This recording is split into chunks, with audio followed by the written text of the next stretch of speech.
ஒரு ஒரு கேள்வி. அதாவது நீங்கள் அருமையாக நடிப்பீங்க. நான் கூட ஏன் தொடர்ந்து பண்ண முடியும், தமிழோட மலையாளத்துக்கு அதிக முக்கியத்துவம் கொடுக்குறீங்களோ?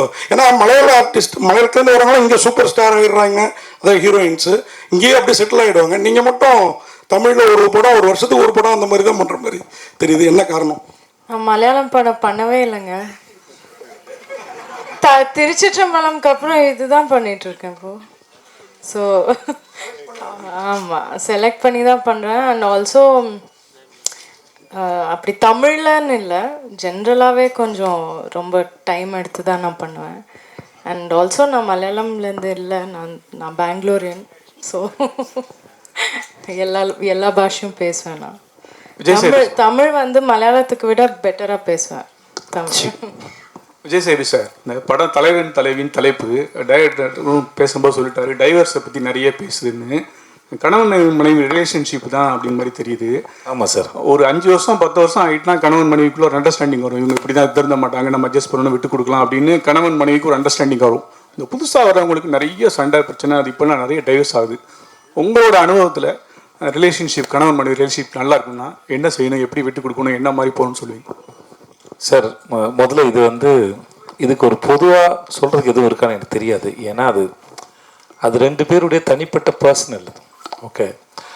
ஆனால் சில சமயம் நம்மளாம் முடிவு எடுக்கிறோம்ல, மன்னிக்கலாம்னு தோணுது, சில சமயம் சண்டை போடலான்னு தோணுது.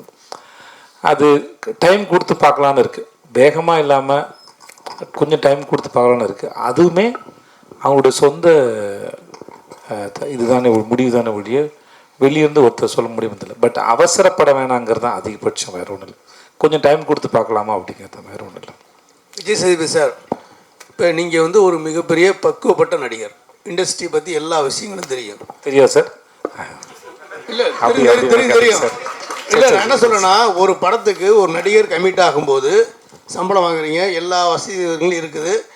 என்ன வசதி சார்? இல்லை என்ன வசதி அது உங்களுக்கு தான் தெரியும். நான் சொல்கிறேன், அப்புறம் சொல்கிறேன். நீங்கள் இல்லை என்னன்னா, படத்தில் நடிக்கும்போது கஷ்டங்கள் இருக்கும், நஷ்டங்கள் இருக்கும். சண்டை போட்டேன், இது பண்ணல, எனக்கு பிடிக்கல, ஒத்துக்கலை அப்படிங்கிற விஷயம் மற்ற நடிகர்கள் சொல்லலாம். ஆனால் இப்போ நீங்களே வந்து கஷ்டப்பட்டு சண்டை ஆச்சு, மறுபடியும் சிறப்பாக நடந்துச்சு அப்படிங்கிற ஒரு மனநிலையும் சொல்கிறீங்க.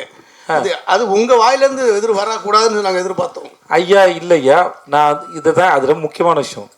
2 பேருக்குள்ள ரொம்ப நாளாக இருந்த மனஸ்தாபம் வந்து நான் சொன்ன வார்த்தையை நீங்கள் கவனிச்சு நினைக்கிறேன்.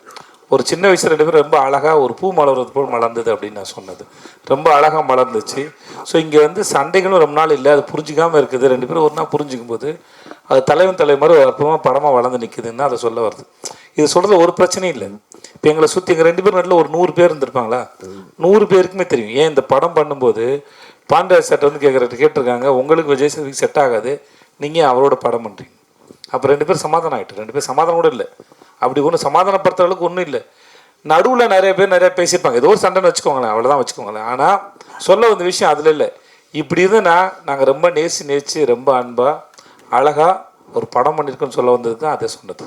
பரோட்டா மாஸ்டராக நடிச்சிருக்கீங்க, சமையலுக்காக ஏதாவது ஹோட்டலில் போய் கற்றுக்கிட்டீங்களா எப்படி சார்? சார் என் ஆஃபீஸ்லேயே பக்கத்தில், என் ஆஃபீஸ் விரும்பாத்துலைங்க சார், பக்கத்தில் ஒரு ஹோட்டலில் இருந்து அவங்க மூடின ஹோட்டலோட ப்ராப்பர்ட்டி இருந்தது, பரோட்டா கல் இது வந்தது. மாஸ்டர் வர வச்சு ஒரு 2 months கிட்ட நான் ப்ராக்டிஸ் பண்ணேன் சார். நான் பரோட்டா போடுவேன் சார். நான் கைத்தொழில் ஒன்றை கற்றுக்கொள், கவலை உனக்கில்லை ஒத்துக்கொள்ன்ற மாதிரி சார். எனக்கு இனிமேல் வந்து என்னம்மா இல்லைம்மா அதெல்லாம் ட்ரை பண்ணுவோம். அது ஒரு நாள் இவங்கெல்லாம் சாப்பிட்டாங்க, நீ தான் சாப்பிட்டேன், என் ஆஃபீஸ் எல்லாம் சாப்பிட்டாங்கம்மா, சாரும் சாப்பிட்டாரு. இந்த தண்ணிக்கு போல் தர்பூசணி பரோட்டா வந்து நல்லாயிருக்கும். நாங்கள் பைனாப்பிள் ட்ரை பண்ணோம், அது திரிஞ்சு போச்சுமா, அது வேலைக்காகல. ஸோ அதனால் இன்னொரு கேள்வி, ஹோட்டல் பேர் வந்து உங்கள் தங்கச்சி பேரில் இருக்குது, அது உங்கள் பேர் வைக்க சொல்லி நீங்கள் டேரக்டர்கிட்ட கேட்கலையா? ஹோட்டலுக்கு பேர் எப்பவுமே தியாக மனப்பான்மை கொண்டவன் சார். தான் நேசிக்கும் பெண்களுக்காக தான் சகோதரியோ தாயோ மனைவியோ மகளோ அவர்கள் பேரில் வச்சு அவங்கள மனம் குளிர வைக்கிறது தான் நம்மளுடைய சந்தோஷம் சார். அதனால்